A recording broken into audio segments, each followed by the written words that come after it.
Realmente, aquellas personas que creen que Jesús es un mito es algo que es torpe e ilusorio creer en esta parte, ¿no? Porque realmente hay mucha bibliografía histórica, ¿sí?, fuera de la misma Biblia que nos habla acerca de Jesucristo.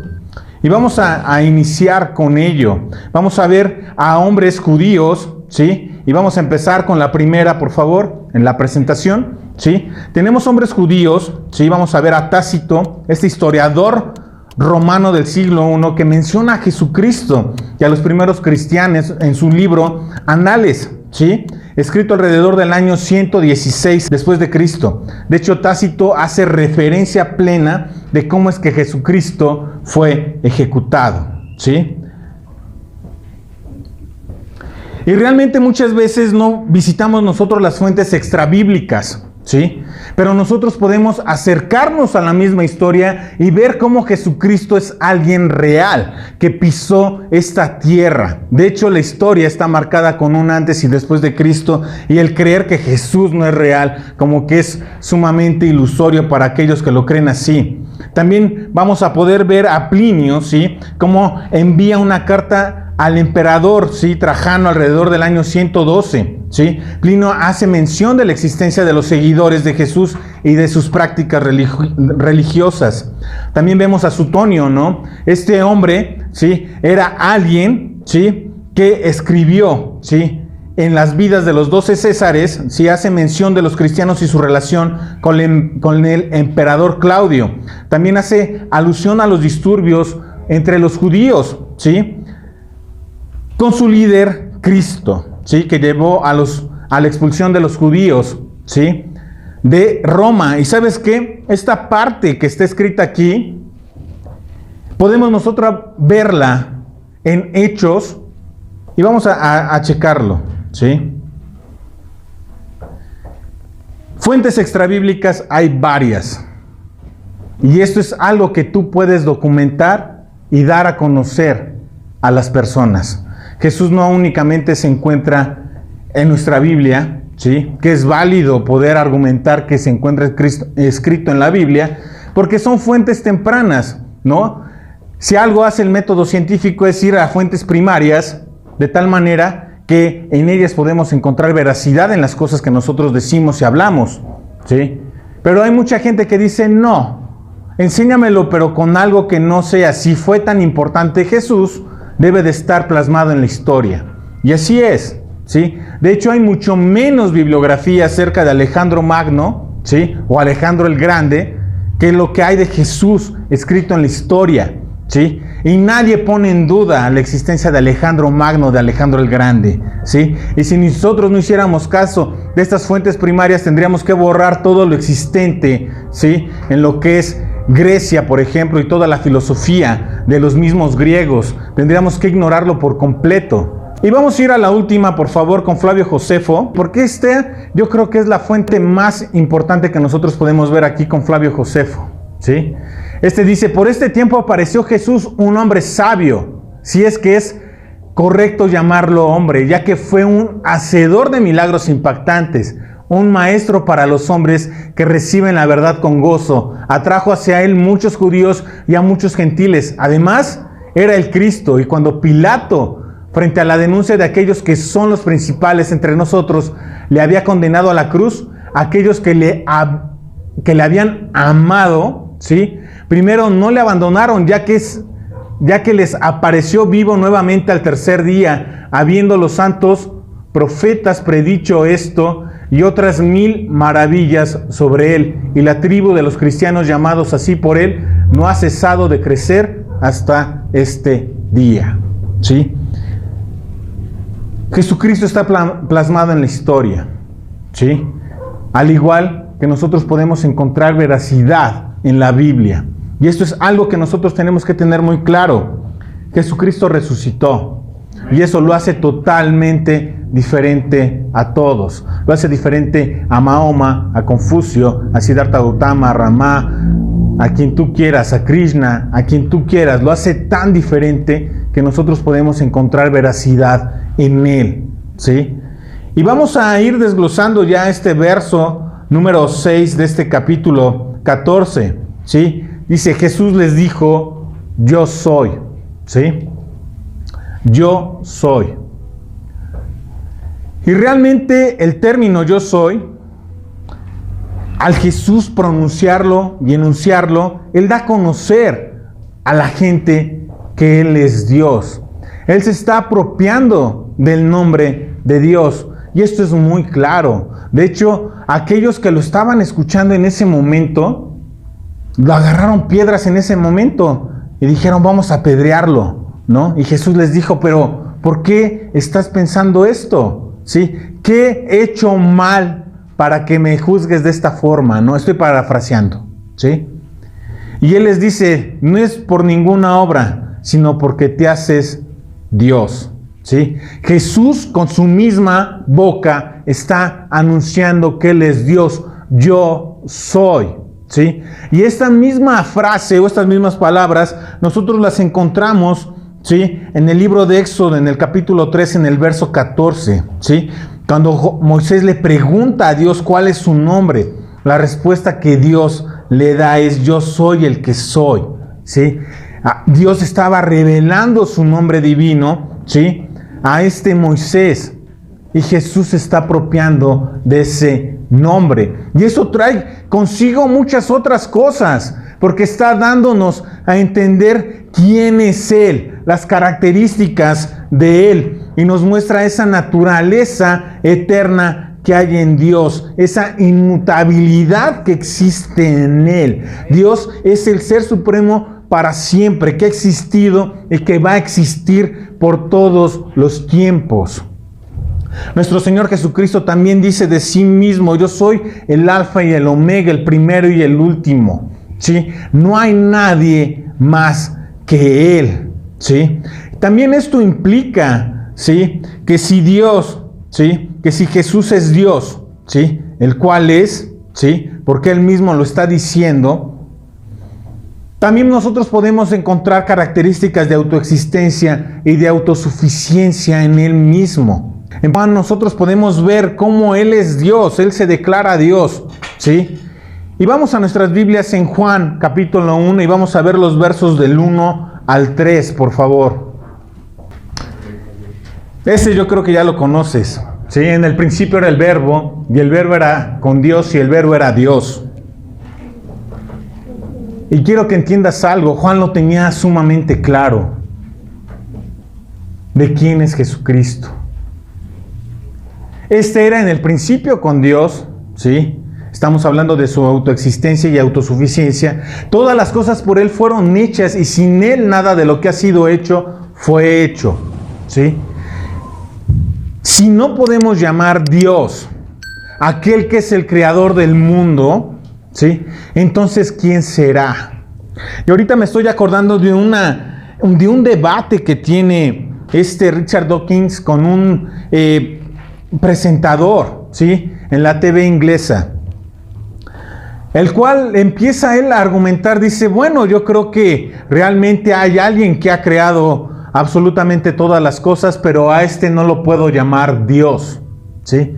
Y tú te das cuenta que ya hay una aberración de parte de este hombre, ¿sí? El poner una barrera, ¿sí? De creer en Dios, y tristemente muchas veces pasa eso, ¿sí? La misma gente va poniendo barreras. Nosotros como personas muchas veces ponemos esas barreras y no queremos conocer a Dios de una manera plena. Pero Dios se nos ha revelado de tal forma que nosotros podemos conocer que Jesucristo es Dios, ¿sí? Que Él tiene la capacidad, el poderío y la autoridad, ¿sí? Así que cuando Jesús afirma yo soy, ¿sí? Lleva implícito esa autoridad que es suprema. Dios está declarando la soberanía que tiene sobre todas las cosas y la capacidad para poder cumplir sus promesas y sus propósitos, ¿sí? Porque Él también dice, yo soy el camino, ¿sí? Y esto nos da a conocer, ¿sí? Número uno, nosotros hemos visto que Jesucristo, ¿sí? Hasta este punto, Jesucristo es Dios, ¿sí? Y cómo es que Él es autosuficiente, es autoexistente, es eterno, ¿sí? Que tiene todo poderío y tiene toda autoridad. Y como declara el mismo Jesucristo su identidad divina, ¿va? Y ahora vamos a iniciar con esta nueva parte, porque también Jesús es el Salvador, ¿sí? Y vamos a ver cómo es que Él es el camino, ¿sí? Vamos a ver cómo es nuestra condición humana y cómo nosotros tenemos necesidad de un Salvador, ¿sí? Vamos a ver que Jesucristo es el Mesías prometido y cómo la crucifixión fue algo real, ¿sí? Y una vez sentadas estas bases, nosotros debemos de entender y preguntarnos o hacernos esa pregunta. Porque en algún momento tuvimos que habernosla hecho. ¿Necesito un Salvador? ¿Por qué lo necesito? ¿Hay razón para que yo tenga necesidad de Él? Porque muchas personas pueden decir, es que yo soy feliz, ¿sí? Yo soy pleno, estoy completo, no tengo necesidad realmente de Dios. ¿Sí? A lo mejor eso te funciona a ti porque tienes ciertas carencias, pero Dios no va conmigo, ¿sí? Y yo creo que tú conoces algunas personas que puedes decir, sí, son muy buenas personas, lo único que les hace falta es ser cristiano, ¿sí? Pero realmente nosotros tenemos que entender cuál es la condición de la humanidad, ¿sí? Y nosotros podemos decir, bueno, ¿qué es lo que dice Dios acerca de nosotros? ¿Cómo es que nosotros nos encontramos ante sus ojos y realmente yo tengo necesidad de Él? Y la respuesta es sí tienes esa necesidad. Porque la palabra de Dios en Romanos 3:23 nos dice que por cuanto todos pecaron, ¿sí?, están destituidos de la gloria de Dios. Y esto es todos. Todos. Y tú vas a decir, ¿realmente ¿estoy yo en esa condición? Pues ante los ojos de Dios sí lo estamos. Y necesitamos de un Salvador. Tú puedes preguntarte, entonces, ¿qué necesito hacer o qué puedo hacer? Y la respuesta es Jesús. Él está diciendo, yo soy el camino. Lo que necesitas es a mí. No necesitas buenas acciones, eso no salva, ¿sí? Los musulmanes creen en las buenas acciones y creen que se va a pesar lo bueno y lo malo. Pero las buenas acciones no salvan. Las buenas acciones no salvan. El único que salva es Jesús. También Romanos 6:23 nos muestra, ¿sí?, cuál es la paga del pecado. Cada vez que yo hago las cosas mal, cada vez que yo fallo en el blanco, cada vez que yo tengo un error, ¿sí?, cuando me comporto fuera de lo que Él estipula que está mal, la retribución que yo tengo, ¿sí?, es la muerte. La paga del pecado es muerte. Cuando tú vas y trabajas, tu patrón te paga, ¿sí? Bueno, cuando tú haces las cosas mal, aquí Dios también te paga. Ese es el resultado, ¿sí? La muerte. Y podemos hacernos la pregunta, ¿y cómo es que estoy yo? ¿Cuál es mi condición? Dios nos dio una ley y donde podemos nosotros pesarnos y decir, ¿realmente estoy bien o estoy mal? Tú la conoces. Yo sé que ya te sabes los mandamientos, ¿verdad? De memoria, ¿no? Todos los encuentras en Éxodo 20, ¿sí? Aquí están simplificados para que te los puedas aprender, tal cual los niños en esta congregación se los han aprendido, ¿sí? Y vamos a ver, si tú, ¿sí?, si tú o yo hemos fallado en alguno de ellos, ¿sí? Dice, no tendrás dioses ajenos delante de mí. Tú puedes decir, no, pues ese creo que no, Adán. Pero en algún momento tú le has dado el lugar de Dios a alguien más, ¿sí? Cuando estás joven, normalmente se lo das al novio o a la novia, ¿sí? Tiempos que vas a dedicar a Dios y que ya tenías tú un compromiso con Dios, lo usurpas y lo ocupas en alguien más. No te inclinarás y honrarás ídolos, ¿no? Lo mismo, te hiciste un ídolo de alguien, inviertes tu tiempo pensando en ellos, y ahí van desde bandas de música que te guste a alguien y que inviertes mucho tiempo ahí en ello, ¿sí? O alguien más. No tomarás el nombre de Jehová, de tu Dios, en vano. Hay gente que le encanta jurar. Te lo juro. Si no es por esta, es por esta otra. Pero te lo juro que así fue. Hay veces que no vamos a la iglesia en cuestión de santificar el día de reposo. No siempre hemos sido los hijos más obedientes con nuestros papás. De ahí quebrantamos el de honra a tu padre y a tu madre. No matarás. Ese sí, Adán, ese sí no. Yo ni pistola tengo. Pero Jesucristo dijo que si nosotros odiamos a nuestro hermano, es como si lo estuviéramos matando. No cometerás adulterio. Y aquí dices, no me he casado. Pero le das bola a la hilacha.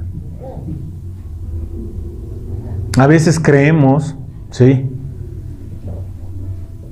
Bueno, vamos a adentrarnos más adelante. Ahorita cuando entremos a la verdad, ahí viene lo bueno, no se preocupen. No hurtarás. Hemos llegado tarde a algún lugar, le hemos robado el tiempo a esa persona. Si has tomado algo por más pequeño que sea, aunque haya sido sin querer, y no lo devolviste, lo robaste.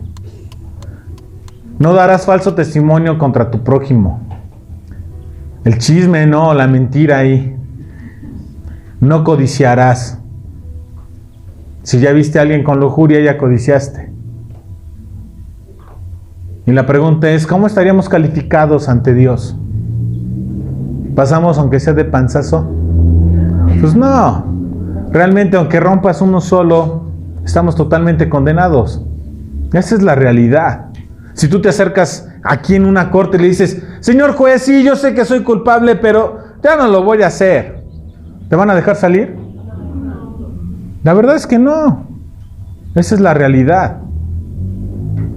Necesitamos un Salvador. Y ese Salvador se llama Jesucristo. Necesitamos un Salvador. Y muchas veces eso lo olvidamos. Realmente el sacrificio que hizo nuestro Señor en la cruz fue algo magistral. Porque lo que hizo fue arrebatarte de las manos de la muerte para infundir en tu cuerpo vida, para que tuvieras vida en Él. Mas Dios muestra su amor en que aun siendo pecadores, Cristo murió por nosotros, Romanos 5:8. Porque Dios no envió a su Hijo a condenar al mundo, sino para que el mundo fuese salvo por Él. Juan 3:17. Necesitamos de nuestro Salvador. Necesitamos de Jesús. Porque si un día, ¿sí?, morimos, y tuve muchos amigos que han muerto tristemente, aún jóvenes, de 14 años. Recuerdo a uno que iba en moto y fue atropellado y murió. Los accidentes pasan. Mueren cada minuto 2 personas aquí en México. Necesitas un Salvador. Porque una vez que uno muere, lo que viene inmediatamente es el juicio. Vas a ser juzgado inmediatamente por Dios. Y la pregunta es, ¿qué vas a hacer ante Él? Es que Dios es bueno y siempre perdona. Pero Dios es justo. Él le va a dar a cada uno lo que le corresponde. Esa es la realidad. Queramos o no aceptarla. Yo voy al banco y si traigo gorra y gafas y quiero entrar al banco, me van a decir, no puedes pasar. Pero yo quiero pasar. ¿Cuál es el problema? No puedes pasar. Puedes pasar únicamente si no traes gorra y si no traes tus lentes y si no vas hablando con tu celular. Si cumples estas condiciones, puedes pasar. Pero si el gerente es bien buena onda, dile que me dé chance. Pues no, las reglas del banco son estas. Necesitamos un Salvador. Y es importante que nosotros podamos comprender cómo Jesús nos rescató. Porque realmente estábamos totalmente perdidos. No había nada bueno en nosotros que pudiese ser rescatado. Lo bueno es que el juez ya no va a ver mis errores, ¿sí? Que es el equivalente a pecado. No va a ver mis pecados. No va a ver mi justicia. No va a ver mis buenas obras que yo haya hecho, aunque para él sean como trapos de inmundicia, ¿sí? Sino que va a ver a Jesús en mí. Va a ver la justicia de Jesús en mí. Va a ver la obra de Jesús en mí. Ya no va a ver a Adán. Mas ya no vivo yo, sino vive Cristo en mí. Así es. Nosotros necesitamos ese Salvador. Tenemos nosotros que tenerlo muy claro. Podemos pasar la vida con Dios a través de este camino con Jesús, o podemos pasar nuestra eternidad en un lago de fuego.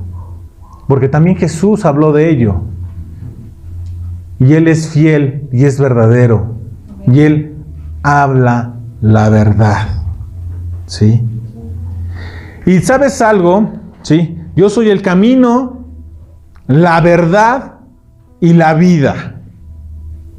La verdad es algo que es muy necesario para nuestra vida. Muchas veces en la actualidad ya no conocemos qué es verdadero y qué es falso. Ahora se nos dice, por ejemplo, que un hombre puede ser una mujer. Depende de cómo te sientas. Pero esa no es la verdad. Si un arqueólogo dentro de 100 años, ¿sí?, abre la tumba en la que yo quedé, ¿sí?, y si no vino Cristo antes, va a decir, aquí yacen los restos de un hombre con estas características, porque va a poder leer el ADN que hay en esos huesos. Y no va a decir, es que se sentía mujer, o era un hombre deconstruido. No va a decir eso. Va a decir lo que la ciencia afirma. Y existe la verdad absoluta. Las matemáticas nos hablan de verdades absolutas. Son invariables, son inmutables. Pero a veces nosotros creemos que la verdad es relativa. Es lo que tú pienses. No es cierto. La verdad no es relativa ante la ley, ¿o sí? Es como yo piense, es como yo me sienta, es como si yo tuviera ganas de hoy aceptar que todos los semáforos rojos van a ser hoy verdes, porque hoy me siento con esas ganas de que los semáforos sean verdes, ¿sí? Los rojos sean verdes, ¿sí? Y entonces yo me voy a seguir acá, ¿no? Y voy a manejar tranquilo a 60 kilómetros por hora. Voy a chocar interminablemente. Voy a estar errado. No hay razón, no hay verdad. La verdad es absoluta. Y nosotros podemos encontrar la verdad en Dios. No hay escalas, no hay grises. Y con Dios tampoco. O eres frío, o eres caliente, o te vomita, te escupe. Literal. O eres amigo de Dios, o eres enemigo de Dios. Uy, qué radical eres, Dios. Pero así es Él. Es su naturaleza. Pero te digo algo, también es fiel. También es amoroso y bueno. La verdad es algo que carecemos actualmente. A través de las redes sociales nos terapean en todo momento. Y nosotros tenemos que discernir y filtrar lo verdadero de lo falso. Y ver qué es bueno para tu vida y qué no. Hacerlo a un lado, aquello que no sea bueno para ti. La verdad la vas a encontrar en Jesucristo. Pero sobre todo la verdad que está hablando aquí en este verso es de que Él en verdad es Dios.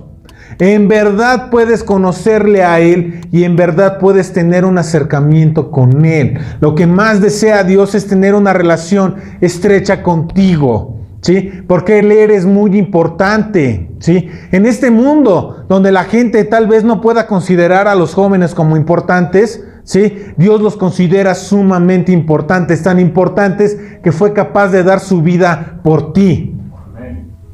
Y eso lo debes de tener muy claro. Si algo quiere Dios es que tú vivas en Él. Puedas disfrutar de esta vida que realmente es hermosa. Porque cuando amas a Dios, todas las cosas te son para bien. Todas, incluso los problemas. No te estoy diciendo que cuando tú eres cristiano no vas a tener problemas en la vida. Sí vas a tener problemas. Por supuesto, pero vas a tener a Dios ahí contigo, que te va a estar hablando en todo momento y siempre va a ser fiel y verdadero para contigo, en todo momento y en todo tiempo. Y esto es algo que debemos de tener muy claro. Dios desea una relación estrecha contigo, pero ¿tú realmente deseas o quieres esa relación con Él? Examínate, haz los cambios que tengas que hacer. Dile, Dios, discúlpame Dios, porque tal vez no he sido el cristiano más entregado, pero voy a hacer los cambios necesarios. Tú en la Biblia puedes ver a personas imperfectas en todo momento. A David, un hombre imperfecto, que la regaba en todo tiempo, aun cuando había visto a Dios obrar en su vida. Pero algo tenía David, y esto es algo que tenemos que tener muy claro. Cada vez que la regaba David, pedía perdón y enderezaba el camino. Y eso es algo que tenemos nosotros de enseñanza para nuestra vida. La regamos, corregimos el camino. Nos acercamos a Dios y corregimos el camino. Es imposible corregir el camino sin acercarte a Dios. Pero si tú te acercas a Dios, vas a poder corregir el camino.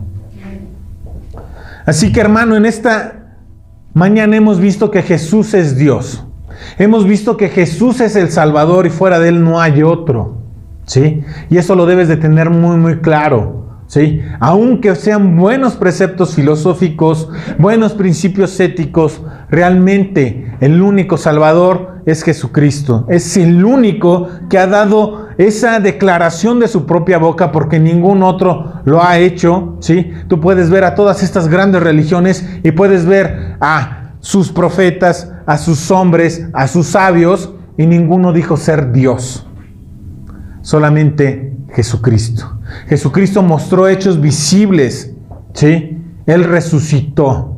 Incluso la misma historia lo avala, fuera de textos bíblicos. Así que cuando la gente te pregunte, tú puedes dar fe de ello, ¿sí? De quién es Jesús, de cómo es, Él es eterno, Él es invariable, Él es inmutable, cómo Él es Dios, pero también es un amor tan grande el que tuvo Dios que incluso fue capaz de dar su vida por ti y por mí. Él se convirtió en el Salvador de cada uno de nosotros y nosotros podemos encontrar siempre la verdad en Él.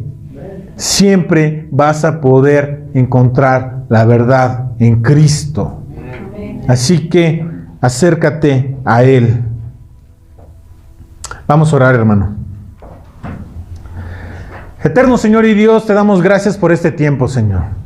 Te pedimos en el nombre de Cristo Jesús, Señor hermoso, que lo que tú nos has enseñado el día de hoy pueda quedar grabada en nuestra mente, en nuestro corazón, Señor hermoso, y que nosotros, Señor hermoso, cada vez que nos pidan, ¿sí?, poder hablar de ti, podamos hacerlo tal cual es, Señor hermoso. Permite, bendito Dios, que tu palabra sea cimentada en nuestro corazón y en nuestra mente, pero sobre todo que la pongamos en práctica. Deseamos, Señor hermoso, tener una relación estrecha contigo, porque reconocemos que en ti hay verdad en todo, bendito Dios.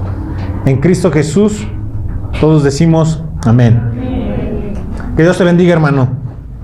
Los amo.